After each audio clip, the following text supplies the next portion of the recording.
નમસ્કાર, તમે જોઈ રહ્યા છો મંતવ્ય ન્યૂઝ અને હું છું આપની સાથે 10 રિપોર્ટર 10 સવાલ સાથે મહેન્દ્ર।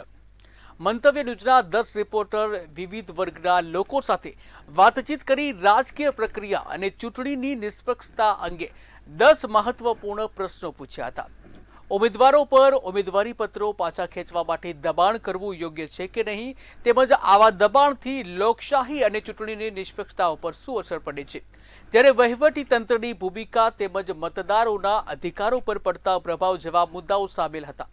જ્યાં પ્રતિભાવદાતાઓએ એ પણ પૂછ્યું કે શું તેઓ દબાણ કરનાર પક્ષને મત આપશે કે પછી શું ચૂંટણી પ્રક્રિયા પર સુરક્ષિત લાગે છે તેઓને।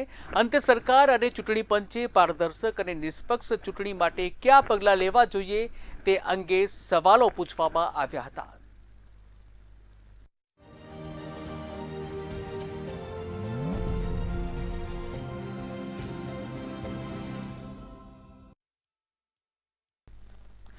દરેક ઉમેદવારને સ્વતંત્ર રીતે ચૂંટણી લડવાનો અધિકાર છે। ચૂંટણી દરમિયાન પક્ષ અને વિપક્ષના ઉમેદવારો પોતાના સમર્થકો સાથે ઉત્સાહભેર ઉમેદવારી પત્રો ભરે છે, પરંતુ કેટલીક સીટો પર ઉમેદવારો પર દબાણ લાવી ઉમેદવારી પત્ર પાછું ખેંચવા મજબૂર કર્યા હોવાના પણ સામે આવ્યું છે। ત્યારે અહીં સવાલ એ ઊભો થાય છે કે આવા દબાણો કેટલા યોગ્ય। ચૂંટણી દરમિયાન જે પ્રમાણે ઉમેદવારોને ઉમેદવારી પત્ર પાછા ખેંચવામાં આવે છે તો પાછા ખેંચવામાં આવે છે, તેને લઈને અમદાવાદવાસીઓ શું કહી રહ્યા છે, આવો જાણીએ। ભારતીય જનતા પાર્ટી લોકોના નિર્ણયથી હવે ગભરાઈ ગઈ લાગે છે, ડરી ગઈ લાગે છે કે આ લોકો ભવિષ્યમાં અમને ભાવિ કેટલું નુકસાન પહોંચાડશે, તે માટેના બધા કાવતરા હોય છે, આ બધાની કૂટનીતિ હોય છે। આ યોગ્ય તો બરોબર છે જ નહીં। આ ભાજપ સરકારના રાજમાં બધી નામુમકિન ને આ મુમકિન કરે છે। એટલે આ ભાજપ સરકાર એક તરફી શાસન છે, 30 વર્ષથી સત્તામાં છે। આ યોગ્ય આખરે પૂરેપૂરો શામ દામ વ્યવસ્થિત કરી અને આ સરકાર ભાજપ સરકારને ઘર ભેગી કરો, નકર તંત્ર ખતરામાં છે। દરેક વસ્તુનો બહુ જ ખરાબ રીતે એનો ઉપયોગ થઈ રહ્યો છે અને જે જગ્યાએ વાપરવાના છે એ જગ્યાએ વપરાતા નથી અને વિપક્ષ હોય કે ગમે તે હોય એને દબાવવાના આ ષડયંત્રના કર્યા રાખે છે સત્તા પાર્ટી, અને એનો ખૂબ જ મોટા પ્રમાણમાં નુકસાન દેશને થઈ રહ્યું છે। આ લોકશાહીનું એક ખંડન થઈ રહ્યું છે। એક વિપક્ષ કોઈ સામે ઊભો ના રહેવો જોઈએ, એમનો કોઈ વિરોધ ના કરવો જોઈએ। એ લોકોને જે તાનાશાહી કરવી છે પાવરફુલમાં કરી શકે, એના માટે એક લોકશાહીની હત્યા થઈ રહી છે। ના, યોગ્ય જરા કંઈ નથી। ફોર્મ પાછું ખેંચવું ફોર્સફુલી એ કોઈ યોગ્ય વસ્તુ નથી। જે આપણા ભારત દેશમાં લોકશાહી તંત્ર છે તેમાં આપણા જે ચૂંટણી લડે છે તેને બંધારણીય રીતે ચૂંટણી લડવા દેવી જોઈએ। કોઈ તેને ફોર્સ કરીને, તેને પૈસા આપીને, દાબ ધમકી આપીને તેનું જે ફોર્મ પાછું ખેંચવામાં આવે છે તે કોઈ યોગ્ય વસ્તુ છે નહીં। તો જે પ્રમાણે આપણે જાણ્યું કે લોકો છે તે કહી રહ્યા છે કે આ રીતે ગેરકાયદેસર લોકોને ઉઠાવી લેવા અથવા તેની ઉપર ફોર્સ કરવા અથવા પોલીસ તંત્રનો દુરુપયોગ કરી અને જે ફોર્મ પાછા ખેંચવામાં આવી રહ્યા છે તેને લઈને લોકોમાં રોષ છે અને સાથે તેવું કહી રહ્યા છે આ એક લોકશાહીનું હત્યા છે। ચૂંટણીને લઈને ઉમેદવારો તેના સમર્થકો સાથે ઉમેદવારી પત્રો ભરતા હોય છે અને લોકશાહીનો માહોલ જોવા મળતો હોય છે, પરંતુ ચૂંટણી પ્રક્રિયા દરમિયાન કેટલીક સીટો પર ઉમેદવારો પર ખોટી રીતે દબાણ ઊભું કરી ઉમેદવારી પત્ર પાછું ખેંચવા માટે મજબૂર કરવામાં આવે છે। આવી સ્થિતિમાં સવાલ એ ઊભો થાય છે કે શું મતદારો તેનો ખુલ્લેઆમ વિરોધ કરશે। અનેક જગ્યાઓ પર એવા કિસ્સા સામે આવ્યા છે કે બળજબરીપૂર્વક સામ દામ દંડ ભેદનો ઉપયોગ કરીને ઉમેદવારી ફોર્મ છે તે પરત ખેંચવામાં આવે છે। આ ઉમેદવારી ફોર્મ પરત ખેંચવા લોકોને કેવી અસર પડે છે, લોકોના માનસપટ ઉપર તેની કેવી અસર પડે છે તે અંગે અમદાવાદીઓ સાથે વાત કરીશું। ટિકિટ મળ્યા બાદ ફોર્મ પાછું લઈને ભાજપમાં જોડાઈ ગયા તો કાલ ઉઠીને આપણે શું ગેરંટી કે ભાજપમાં બી આ રીતના રહેશે? કાલ ઉઠીને પૈસા માટે ગમે તે કરી શકે છે, તો જરૂરથી આ લોકોનો આપણે વિરોધ કરવો જોઈએ। જે નાગરિક જે પક્ષમાં વિશ્વાસ રાખીને બેઠું હોય અને એ નાગરિક જો આવો અન્યાય કરે અને થોડાક પૈસા માટે ભાજપમાં જતા રહે, એ નાગરિક જોડે પણ અન્યાય છે અને આ દેશની જનતા જોડે અને જે નાગરિક જે પક્ષ છે એની જોડે પણ અન્યાય છે, એની જોડે દગાબાજી કહેવાય। હું તો કહું દરેક સોસાયટી જ્યાં એમના ત્યાં રહેતા હોય ત્યાં પણ વિરોધ કરવો જોઈએ. એકને એક સરકાર જ્યારે આપણે લાવીશું ત્યારે આ જ આપણા પરિણામો મળવાના છે. ટોટલ ભ્રષ્ટાચાર અને બધાને નુકસાન થવાનું છે. આજે અમારી વારી છે, કાલ કોઈક બીજાની વારી લેવાઈ જાય. બસ એટલું જ કહેવા માંગીશું કે આ વખતનું જે ઇલેક્શન છે એમાં પરિવર્તન લાવો. થોડાક પૈસા માટે ભાજપ જોડે અમારી જોડે ગદ્દારી કરીને ભાજપ સોથે બેસી ગયા. સાહેબ એ સરે રસ્તે મારવા જોઈએ અને એને કોઈ બી જગ્યાએ નો એન્ટ્રી આપવી જોઈએ. એને હું તો અમારા પક્ષને બી અમે રજૂઆત કરી છે કે આની ઉપર FIR કરો. આ લોકશાહી છે જેની ઉપર લોકોએ ધ્યાન આપવું પડશે, નહીં તો આવતા 5 વર્ષ પછીની કોર્પોરેશનની ઇલેક્શનમાં જો આજ રહ્યું 5 નહીં તો 10 વર્ષ પછી તમે વોટ આપવા લાયક નહીં રહો, લોકશાહી પતી જશે. ત્યારે અમદાવાદ કહી રહ્યા છે કે લોકશાહી છે તે ખતમ થઈ રહી છે. આવી રીતે નામાંકન પત્ર છે તે પરત ન ખેંચવા જોઈએ. કોઈ પણ રાજકીય પક્ષ દ્વારા ઉમેદવારો ઉપર દબાણ ન કરવું જોઈએ. સામ દામ દંડ ભેદની જે નીતિ છે તે નીતિ ન અપનાવી જોઈએ અને ચૂંટણી છે તે લોકશાહી ઢબે થવી જોઈએ. કેમેરા પર્સન કુનાલ રાણા સાથે કિંજલ બોરીસા, મંતવ્ય ન્યૂઝ, અમદાવાદ. લોકશાહીમાં દરેક ઉમેદવારને સ્વતંત્ર રીતે ચૂંટણી લડવાનો અધિકાર છે અને ઉમેદવારો પોતાના સમર્થકો અને આગેવાનોને લઈ ઉમેદવારી પત્ર ભરતા હોય છે. પરંતુ ઉમેદવારી પત્ર ભર્યા બાદ ઉમેદવાર ઉપર ધાકધમકી, લાલચ અથવા તો અન્ય દબાણથી ઉમેદવારી પત્ર પરત ખેંચો અને પક્ષપલટો કરાવવાના પ્રયત્નો કરવામાં આવતા હોય છે. તેને સવાલ એ ઊભો થઈ રહ્યો છે કે શું આવી ઘટનાઓ ચૂંટણી નિષ્પક્ષતાને અસર કરે છે? સમગ્ર દેશમાં જ્યારે ઇલેક્શન છે ત્યારે પક્ષ પલટુનું જે મોસમ છે તે મોસમ આવતી હોય છે. અમુક જે નેતાઓ છે તે અમુક નેતાઓ પોતાના અંગત ફાયદાના કારણે પક્ષ પલટો છે તે પક્ષ પલટો કરતા હોય છે. આવો આપણે સાંભળીએ કે અમદાવાદ વાસીઓ દ્વારા આ પક્ષ પલટાની મોસમને લઈને કયા પ્રકારનું મંતવ્ય છે તે આપવામાં આવે છે. એટલે એવી ક્યાંક ને ક્યાંક નેતાઓની મજબૂરી હોય છે. બાકી કોઈ પણ નેતા હોય કે કોઈ પણ કાર્યકર્તા હોય જે પાર્ટી સાથે જોડાયો હોય, તન મન ધનથી જ જોડાયેલો હોય, એને કોઈ જે જિંદગીમાં છોડવા ના માંગતો હોય, ક્યાંક ને ક્યાંક એની કારણે પ્રેશર કે આર્થિક રીતે ગમે તે રીતે પ્રેશર આવતું હોય એના હિસાબે એમને પાર્ટી છોડવાનો વારો આવે છે. બાકી દિલથી તો જે પાર્ટીમાં હોય એ પાર્ટીના વફાદાર જ હોય છે. એ પક્ષ પર તો એક જાતનું જોવા જઈએ તો પૈસા ખાતર જ કરતા હોય, પક્ષના વફાદારી માટે નથી કરતા. જે પક્ષના વફાદારો ને એ કોઈ દિવસ પક્ષ પલટું કરે જ નહીં. એમને ક્યાંક ને ક્યાંક પૈસાની લાલચ હોય, ગમે તે પક્ષ હોય. પછી હું તો કહું કે પોતે જે પક્ષમાં એ છોડીને ગમે તે પક્ષ હોય એ ખાલી પૈસા મળવા છે એટલે પક્ષ પલટું કરી નાખે. એમના તો શું પૈસાથી मतलब હોય. ये निजी कारणों से जिसको वो नहीं उजागर कर सकते या उनको आगे से ऐसी संस्थाओं का डर बना रहता है जैसे ईडी है, सीबीआई है, इस वजह से वो कपड़े सिर्फ अपना अंदर से तो वो उसी पार्टी में रहता है लेकिन ऊपर के कपड़े बदल के वो नई पार्टी में जुड़ के पक्ष पलटने का काम करता है. પક્ષ પલટો એટલા માટે કે દબાણ હોય છે લોકોને, કોઈનું રાજકીય દબાણ હોય છે, કોઈને ઈડીનું દબાણ હોય છે, કોઈને પોલીસ ખાતાનું દબાણ હોય છે, ગમે તે કેસમાં ફસાઈ ના દે એટલા માટે બધા पक्ष पलटो करता हो प्रेशर. सामने वाला विपक्ष पार्टी जो भी है अपने नेताओं को कुछ लोभ लालच देती है तो अपने नेता जो है कुछ मजबूरी भी होती है इनकी तो ऐसा करते हैं. પોતાની અંગત જે લાલચ અને જે પદ અને પ્રતિષ્ઠા અને પૈસા મેળવવાની જે લાલચ છે તે લાલચના કારણે ક્યાંક ને ક્યાંક જે પક્ષ પલટો છે તે પક્ષ પલટો કરતા હોય છે. જેના કારણે જે વર્ષોથી જે પાર્ટીના જે કાર્યકર્તાઓ છે, જે બૂથના જે કાર્યકર્તાઓ છે તેમને ક્યાંક ને ક્યાંક જે શોષણ થતું હોય છે અને ક્યાંક ને ક્યાંક તેમને પણ નુકસાન થતું હોય છે. કેમેરામેન કુણાલ રાણા સાથે રવિ ભાવસાર, મંતવ્ય ન્યૂઝ, અમદાવાદ. ચૂંટણી દરમિયાન ઉમેદવારો ઉત્સાહભેર પોતાની ઉમેદવારી નોંધાવે છે, પરંતુ કેટલીક સીટો પર ઉમેદવારી પત્ર ભર્યા બાદ ધાકધમકી, લાલચ અથવા તો અન્ય દબાણોથી ઉમેદવારી પાછી ખેંચાવવાના પ્રયત્નો કરાવવામાં આવતા હોવાના કિસ્સાઓ પણ સામે આવ્યા છે. ત્યારે આવી સ્થિતિમાં સવાલ એ ઊભો થઈ રહ્યો છે કે શું આવા દબાણના કિસ્સાઓમાં વહીવટી તંત્ર દ્વારા પૂરતા પગલાં લેવામાં આવે છે? હાલ જે ચૂંટણી ચાલી રહ્યું છે ને જેમાં ઉમેદવારોને ફોર્મ ખેંચવા માટે દબાણ બનાવવામાં આવ્યું છે ને એમાં જે કિસ્સો બહુ વધારે સામે આવ્યો તે લઈને વહીવટીતંત્ર શું પૂરતો પગલાં લે છે તે લઈને આપણે સ્થાનિક જોડે વાત કરીએ છીએ. સ્થાનિક શું કહી રહ્યા છે આવો સાંભળીએ. ફોર્મ ભરવા ગયા તો એના ટેકેદારની ખરીદી થઈ ગઈ એ અને પોતે બધા એક મળીને બધું આવું કાવતરો કર્યું તો આખું વરાસા મતદાન વિહોગે રહ્યું. બરોબર. તો આ મોટા મોટી આંચી મોટી હત્યા કરી, ગૌ હત્યા જેવી આ હત્યા કરી, કારણ કે આપણો અધિકાર જ છીનવી લેશે ને. અમે જેને મત આપીએ છીએ એ આવતી નથી સરકાર અને બીજી આવી જાય છે તો એ તો એક ગુનો કહેવાય આમ જોઈએ તો, કે અમે જે ચૂનવી છે સરકાર એ આવતી નથી અને આ લોકો જે મત પાછા ખેંચી લે છે ફોર્મ, તો એ તો ન જ ચાલે. તો એમાં પાછળ એની માટે કંઈક પગલાં તો લેવા જ જોઈએ. ધારો કે આપણે ગમે એ પાર્ટીને મત આપતા હોય ને ફોર્મ પાછા ખેંચી લે તો મત વેસ્ટેજ જતો હોય છે. તો આ અંગે અધિકારીઓને વિચારવું પડે કે ચૂંટણી તંત્રને કે આ દબાણ બનાવીને ફોર્મ પાછા ખેંચાવાય છે કે હકીકત શું છે એમ, અને હકીકત દબાણ બનતું હોય તો એની ઉપર પણ દબાણ આવવું જોઈએ અને આ ફોર્મ પાછા ખેંચાય છે એ પ્રક્રિયા અટકવી જોઈએ જેમ બને એમ. આમ આદમીને દીધા હોય તો ભાજપમાં આવી છે, એનું કારણ શું છે એ જોવાનું છે. આ બદલી કેમ જાય છે એ જોવાનું છે.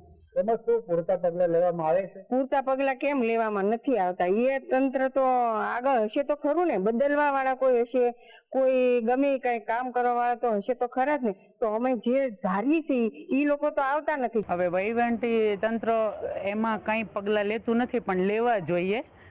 આવું બધું થાય છે, અમે જોઈએ છીએ, અમને એમ થાય કે આ બધું શું થાય છે એના માટે કોઈ કેમ જવાબદાર નથી, કેમ કોઈ આવું કરતું નથી, કેમ આવું?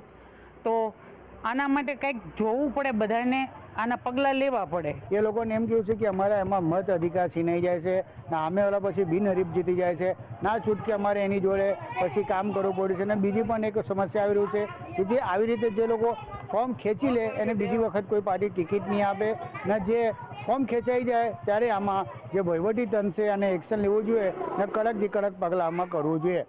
કેમેરા પર્સન શોએબ શેખ સાથે દીપક રાય, મંતવ્ય ન્યૂઝ, સુરત.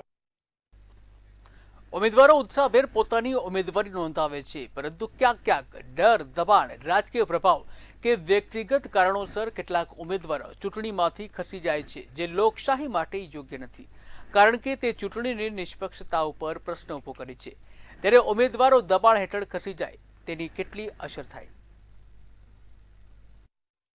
નમસ્કાર મિત્રો, જામનગર વાસીઓ પાસેથી જ જાણશું આજે કે જ્યારે ચૂંટણી આવે છે તો ચૂંટણીમાં ફોર્મ ભરાય છે તો ક્યાંક ને ક્યાંક દબાણથી ફોર્મ પરત ખેંચવામાં આવે છે. તો જામનગર વાસીઓનું મંતવ્ય જાણશું. જ્યારે કોઈ પણ ઉમેદવારે ફોર્મ ભર્યું હોય છે તો આ શું જોઈને ફોર્મ ભર્યું હોય છે કે ભાઈ પોતાને ખબર છે કે ભાઈ મારે સમાજ માટે કામ કરવાનું છે, જે પણ કોઈ વોર્ડમાં આપણે રહેતા હોય એની માટે કામ કરવાનું.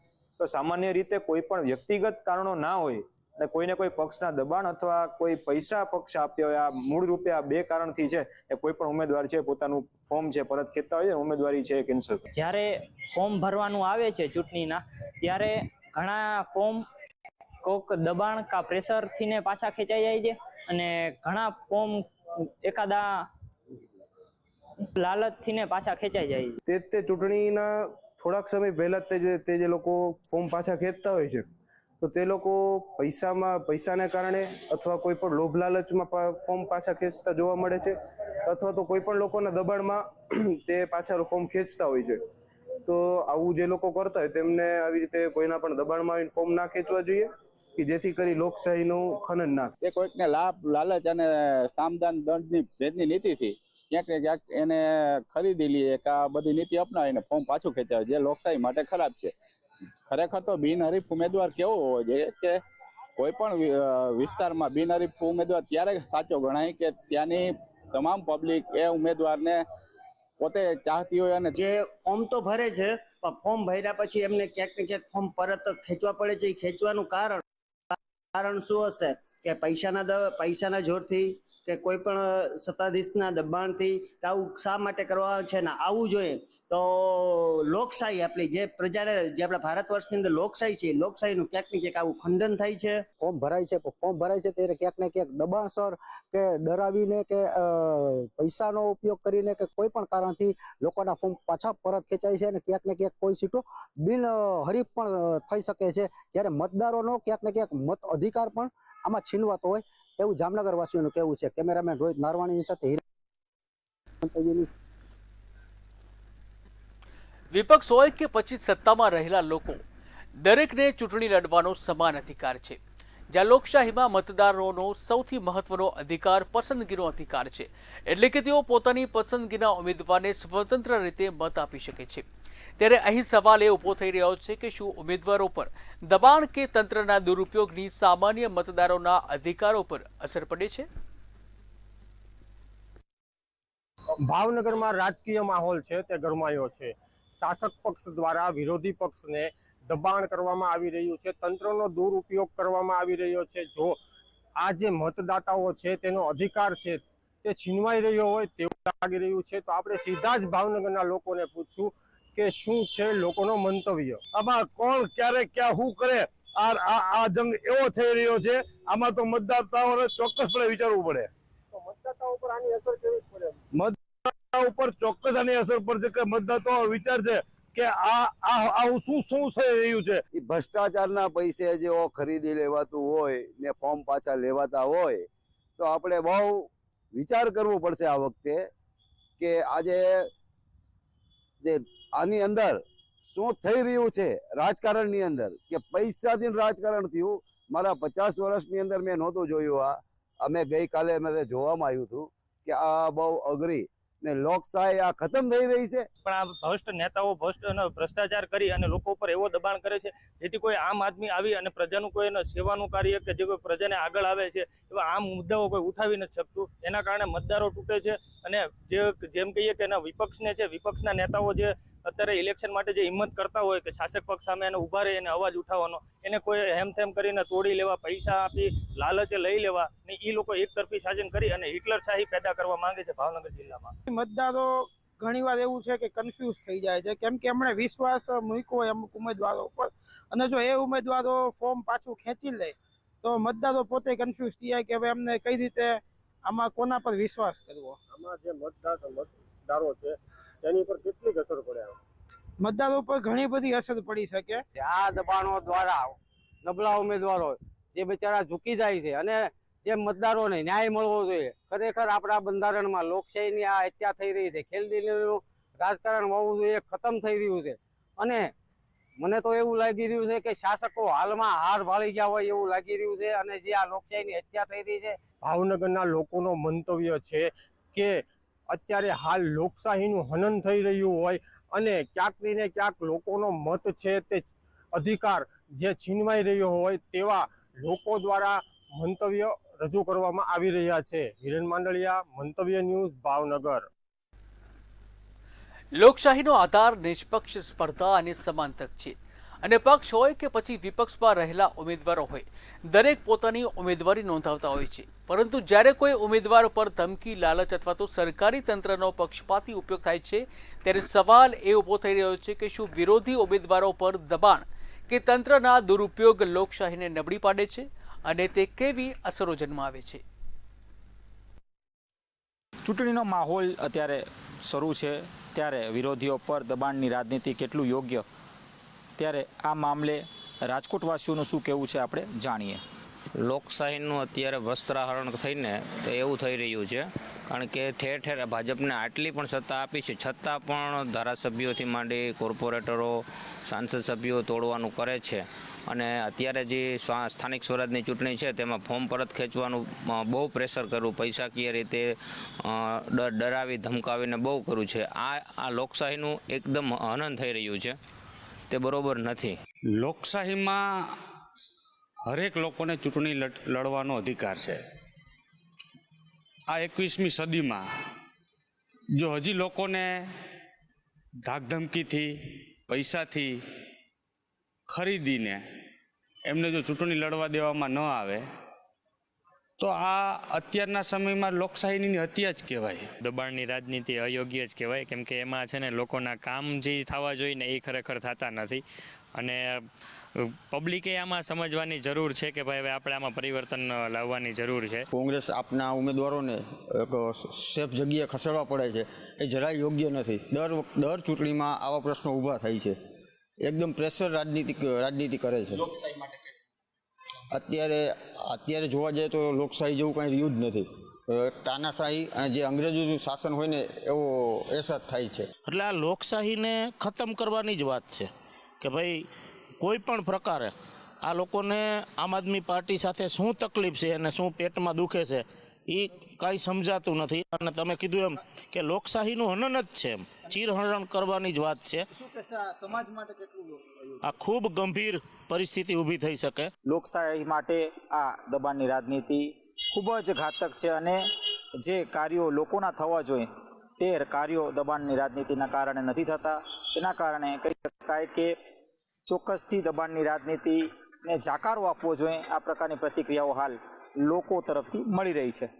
લલિત વ્યાસ સાથે ધ્રુવ કુંડેલ, રાજકોટ. ચૂંટણી સમયે સત્તા પક્ષ અને વિપક્ષ બંને જીતવા માટે એડીચોટીનું જોર લગાવે છે, પરંતુ કેટલીક જગ્યાએ કોઈ પક્ષ વિરોધી ઉમેદવારો પર દબાણો અને ધમકી આપી ઉમેદવારી પાછી ખેંચાવવાના પ્રયત્નો પણ થતા હોય છે. ત્યારે અહીં સવાલ એ ઊભો થઈ રહ્યો છે કે શું તમે એવી પાર્ટીને મત આપશો જે વિરોધી ઉમેદવારો પર દબાણ કે તંત્રના દુરુપયોગ જેવી યુક્તિઓનો ઉપયોગ કરે છે? લોકશાહીના પર્વમાં લોકશાહીનું જતન થાય અને કેવા ઉમેદવારોને મત અપાય? શું જેમને જબરજસ્તી ફોર્મ પાછું ખેંચાઈ લેવામાં આવતું હોય, ક્યાંક પૈસાનું પ્રલોભન આપવામાં આવતું હોય કે ક્યાંક ધાક ધમકી આપવામાં આવતી હોય, એવા રાજકીય પાર્ટીના ઉમેદવારોને મત અપાય?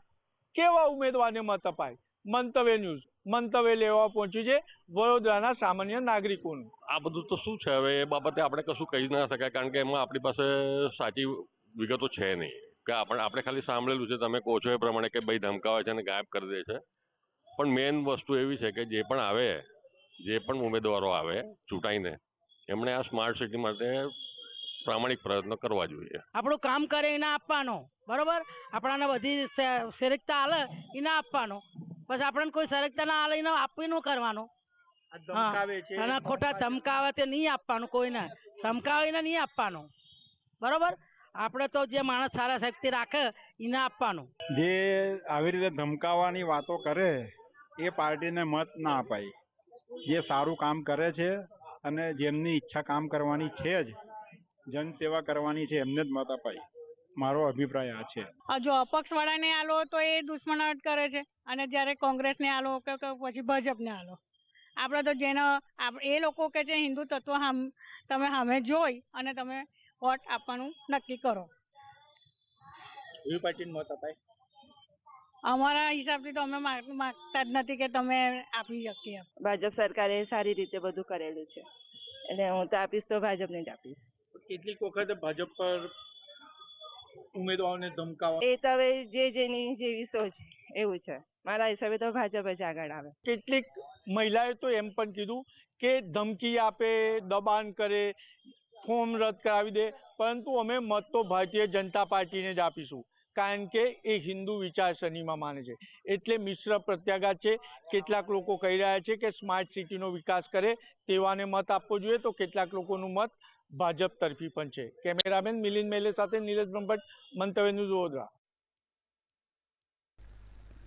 શું તમારા વિસ્તારમાં ચૂંટણી પ્રક્રિયા ખરેખર સલામત અને નિષ્પક્ષ લાગે છે? કારણ કે આ પ્રશ્ન આજના સમયમાં મહત્વનો બની ગયો છે. કેટલાક નાગરિકો ચૂંટણી વ્યવસ્થાને પારદર્શક ગણાવે છે, જ્યારે કેટલાક લોકો વ્યવસ્થા ઉપર સવાલ ઉઠાવી રહ્યા છે. ત્યારે શું તમે તમારા વિસ્તારમાં ચૂંટણી પ્રક્રિયા સલામત છે, નિષ્પક્ષ લાગે છે તમને, કે પછી પક્ષપાતી? સમગ્ર ગુજરાતની અંદર જ્યારે સ્થાનિક સ્વરાજ્યની ચૂંટણીનો ધમધમાટ શરૂ થઈ ચૂક્યો છે, ત્યારે દરેક વિસ્તારોની અંદર ચૂંટણી કઈ રીતે થતી હોય છે તે વિશે હાલ મંતવ્ય ન્યૂઝ દ્વારા લોકો સાથે વાત કરવામાં આવી રહી છે. પોતાના વિસ્તારની અંદર ચૂંટણી પ્રક્રિયા સલામત અને નિષ્પક્ષ થાય છે કે તેને શું છે તેને લઈ અને બિલખાના મતદારો સાથે આપણે વાત કરીશું. હા, સલામત નિષ્પક્ષ છે. બધા અધિકારીઓ અત્યાર સુધીમાં આપણે કોઈ ચૂંટણીમાં કોઈ બધા આગેવાનો હળીમળીને રહે છે અને બધા અધિકારીઓનો અહીંયા રેડી છે ને. અમારી આવડી ઉંમરમાં હજી કોઈ એવું નથી બન્યું કે કોઈ લોકોએ કઈ વાંધો ઉપાડ્યો હોય. નહીં, વ્યવસ્થિત છે, વ્યવસ્થિત છે. કઈ રીતે નિષ્પક્ષ થાય છે? કોઈ જાતની કઈ માથાકૂટ નથી, કોઈ પણ ઉમેદવારને કઈ માથાકૂટ નથી, દબાવતા નથી, કોઈ હેરાન નથી કરતા, બરોબર છે. બધા ઉમેદવારીની રીતના પ્રચાર કરે છે, વ્યવસ્થિત હાલે છે. ખાસ કરીને ચૂંટણી પ્રક્રિયામાં કઈ મતદાનના દિવસે કઈ રીતનું થતું, શું રીતે? ને શાંતિપૂર્વક મતદાન થાય છે, કોઈ જાતની કઈ બબલ થતી નથી અમારે. અહીંયા કોઈ જાતનું માથાકૂટ છે કોઈ છે નહીં, અને બહુ સારામાં સારું વાયકા ચાલે છે, બરોબર. અને કોઈ પણ આગેવાનો આપણે કોઈ પણ જાતનું કોઈ દબાણ છે એવું કાંઈ છે નહીં. અહીંયા અધિકારીગણ પણ, પોલીસ ગણ પણ બહુ સારી રીતે પેટ્રોલિંગ કરે છે મતદાન દરમિયાન, તેમજ નેતાઓ અને મતદારો બધા પક્ષના એટલા સાથે હળીમળીને કાયમિક માટે પરિવાર ભાવનાથી રહે છે. એકદમ સરળ અને સીધી અને કોઈ પણ જાતનો અહીંયા કોમવાદ નથી કે કોઈ પણ જાતનો કોઈ જાતિવાદીનું કોઈ દબાણ નથી. અને સાથે બધા મિત્રો તેમજ બધા આગેવાનો અમારા સાથે મળી ચૂંટણી લડે, હાર જીત થાય સ્વીકારી લે. કોઈ દી અમારા અહીંયા બિલકાની અંદર કોઈ પણ જાતની માથાકૂટ થઈ નથી. એકતાથી અને કોમી એકલાસની ભાવનાથી ઉજવવામાં આવે છે. અધિકારીઓ હોય, પદાધિકારીઓ હોય કે પછી સ્થાનિક આગેવાનો હોય કે મતદારો હોય, કોઈ પણ લોકો હોય છે, બધા સાથે મળી અને આ રાષ્ટ્રીય પર્વની ઉજવણી કરે છે. અહીંયા સંપૂર્ણ સલામત અને નિષ્પક્ષ રીતે ચૂંટણી પ્રક્રિયા છે તે કરવામાં આવે છે. સંપૂર્ણપણે લોકશાહી ઢબે ચૂંટણી પ્રક્રિયા કરવામાં આવી રહી છે તેવું બિલખા ગામના મતદારો જણાવી રહ્યા છે. ભાવિક જોશી, મંતવ્ય ન્યૂઝ, બિલખા. ચૂંટણી દરમિયાન પક્ષ અને વિપક્ષના ઉમેદવારો પર અનેક આક્ષેપો, દબાણ, ધમકી તેમજ તંત્રના દુરુપયોગના મામલાઓ સામે આવતા રહે છે. ત્યારે અહીં સવાલ એ ઊભો થઈ રહ્યો છે કે નિષ્પક્ષ અને પારદર્શી ચૂંટણી માટે સરકાર અને ચૂંટણી પંચે કેવા પગલાં લેવા જોઈએ? ચૂંટણીને લઈને સરકારે અને ચૂંટણી પંચે કેવા આયોજન કરવા જોઈએ, ચૂંટણીના કેવા કડક બનાવવા જોઈએ, ચૂંટણી પંચે શું કાર્યવાહી કરવી જોઈએ, એ બાબતને લઈને બનાસકાંઠાના લોકો શું કહી રહ્યા છે, આવો સીધી વાત સાંભળીએ. એમાં જે શિક્ષણ ઉમેદવારો છે એમને શિક્ષણ તરીકે અને એક સરકાર તરીકે જે નિર્ણય પ્રમાણે ચૂંટણી લડે એવી અપેક્ષા છે. અને આ બાબતે ધ્યાન લઈ અને ચૂંટણી પંચની અંદર જે વોટિંગ થાય એનું પણ ખાસ ધ્યાન રાખવું જોઈએ. ચૂંટણી પંચ અને સરકારે ચૂંટણી માટે કડક નિયમો લાગુ કરવા જોઈએ. હાલમાં જે ચૂંટણી ચાલી રહેલી છે એ ચૂંટણી દરમિયાન જે બી સરકારી નિયમ છે એ નિયમોનું પાલન થવું જોઈએ. અને કોઈ પણ પક્ષ હોય એ પક્ષે કોઈ પણ ઉમેદવાર સરકાર અને ચૂંટણી પંચ દ્વારા ચૂંટણી નિષ્પક્ષ રીતે યોજાય એના માટે પગલાં લેવા જોઈએ. એમાં મતદાન સારી રીતે થઈ શકે, મતદારો એમને વ્યથા સમજીને એમની જાતે મતદાન કરી શકે તેવા પ્રયત્નો થવા જોઈએ. ચૂંટણી પંચ અને સરકારશ્રીએ કડકમાં કડક નિયમ બનાવવા જોઈએ અને કડકમાં કડક કાર્યવાહી થવી જોઈએ. કારણ કે ચૂંટણી પર નિષ્પક્ષ થવી જોઈએ. કારણ કે ઉમેદવારના બેકગ્રાઉન્ડ પર ચેક કરવા જોઈએ. ઉમેદવાર શિક્ષિત ઉમેદવારને પણ ખરેખર મૂકવો જોઈએ. અને છેલ્લી વખતે ચૂંટણીમાં 2 દિવસ ઉઠતા હોય ત્યારે મોટા પાયે પૈસાનું પણ લેવ દેવ થતું હોય એના ઉપર પણ ચૂંટણી પંચને ખાસ નજર રાખવી જોઈએ. તો આપણે દરેક પબ્લિકે યુવાન, શિક્ષિત અને ગુનાહિત પ્રવૃત્તિને ધરાવતા હોય તેવા ઉમેદવારોને વોટ આપી અને એમને વિજય બનાવવા જોઈએ. તેમજ કોઈ પણ ઉમેદવાર દ્વારા પબ્લિકને કોઈ લોભ, લાલચ કે ધાક ધમકી ના આપે એ માટે સરકારે પણ ચાપતી નજર રાખવી જોઈએ. આ હતા બનાસકાંઠાના લોકો જેમને સીધી માંગ કરી છે ચૂંટણી પંચ અને સરકાર જોડે કે જે પણ નિયમો છે નિયમોને વધુમાં વધુ કડક બનાવવા જોઈએ, જેને કારણે જે મતદાન પ્રક્રિયા છે એકદમ સરળ બને અને સ્વૈચ્છિક રીતે લોકો મતદાન કરી શકે. પ્રકાશ દ્વિવેદી, મંતવ્ય ન્યૂઝ, બનાસકાંઠા. તો 10 રિપોર્ટર 10 સવાલમાં હાલ બસ આટલું જ. વધુ સમાચાર માટે જોતા રહો મંતવ્ય ન્યૂઝ. નમસ્કાર.